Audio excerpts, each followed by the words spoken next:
بسم اللہ الرحمن الرحیم۔ السلام علیکم بہنوں، بھائیوں اور بزرگوں۔ آج کی ہم اس اسلامی معلوماتی اور تعلیمی ویڈیو میں ہم حسد اور اسلام میں اس کے موضوعات کے موضوع پر روشنی ڈالتے ہیں، لہذا برائے مہربانی اس ویڈیو کے آخر تک ہمارے ساتھ رہیں، کیونکہ ہم یہ دریافت کرتے ہیں کہ کیا اسلام کی تعلیمات میں حسد کو بہت بڑی برائی اور ممنوع قرار نہیں دیا گیا تھا۔ اس سلسلے میں سورہ بقرہ کی آیت نمبر 109 کو پڑھنا ہے اور سمجھنا ہے تاکہ حسد کے بارے میں کچھ معلوم ہو اور سمجھا جا سکے۔ اللہ تعالیٰ نے سورہ البقرہ کی آیت نمبر 109 میں فرمایا، جس کا ترجمہ ہے، اہل کتاب میں سے بہت سے لوگوں نے ان کے بعد کے ان حق پر خوب ظاہر ہو چکا ہے، اپنے دلی حسد کی وجہ سے یہ چاہا کہ کاش وہ تمہیں ایمان کے بعد کفر کی طرف پھیر دیں تو تم انہیں چھوڑ دو اور ان سے درگزر کرتے رہو یہاں تک کہ اللہ اپنا حکم لائے، بے شک ہر چیز پر قادر ہے۔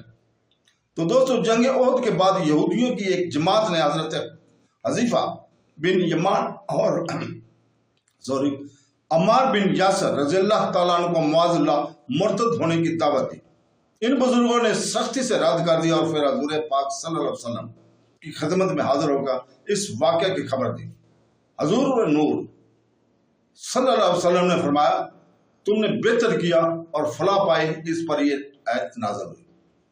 تو دوستو، اسلام کے حقائق جاننے کے بعد یہودیوں کا مسلمانوں کے کفر اور ارتداد کی تمنا کرنا، یہ جانا کہ وہ ایمان سے محروم ہو جائیں، حسد کی وجہ سے تھا۔ اس سے معلوم ہوا کہ حسد بہت بڑا عیب ہے اور اس کی وجہ سے انسان نہ صرف خود بھلائی سے رک جاتا ہے بلکہ دوسروں کو بھی بھلائی سے روکنے کی کوشش میں مصروف ہو جاتا ہے۔ لہذا ہر مسلمان کو چاہیے کہ وہ اس سے بچنے کی خوب کوشش کرے۔ حضرت ابو ہریرہ رضی اللہ تعالیٰ عنہ سے روایت ہے کہ رسول پاک صلی اللہ علیہ وسلم نے ارشاد فرمایا، حسد سے دور رہو، کیونکہ حسد نیکیوں کو اس طرح کھا جاتا ہے جس طرح آگ خشک لکڑیوں کو یا فرمایا گھاس کو کھا جاتی ہے۔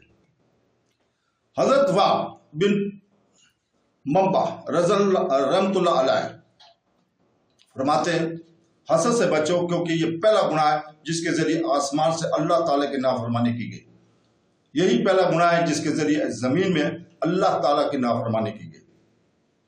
یاد رہے کہ حسد حرام ہے، البتہ اگر کوئی شخص اپنے مال، دولت یا اثر و رجحان سے گمراہی اور بے دینی پھیلاتا ہو تو اس کے فتنہ سے محفوظ رہنے کے لیے اس کی نعمت کے زوال کی تمنا حسد میں داخل نہیں اور حرام بھی نہیں۔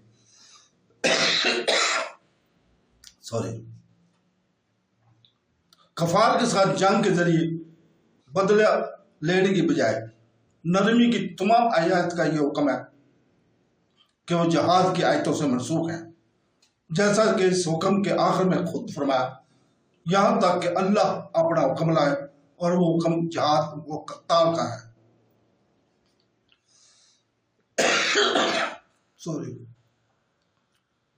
اللہ تعالیٰ ہمیں قرآن پڑھنے، تفسیر پڑھنے اور اس کے اوپر عمل کرنے کی توفیق عطا فرمائے۔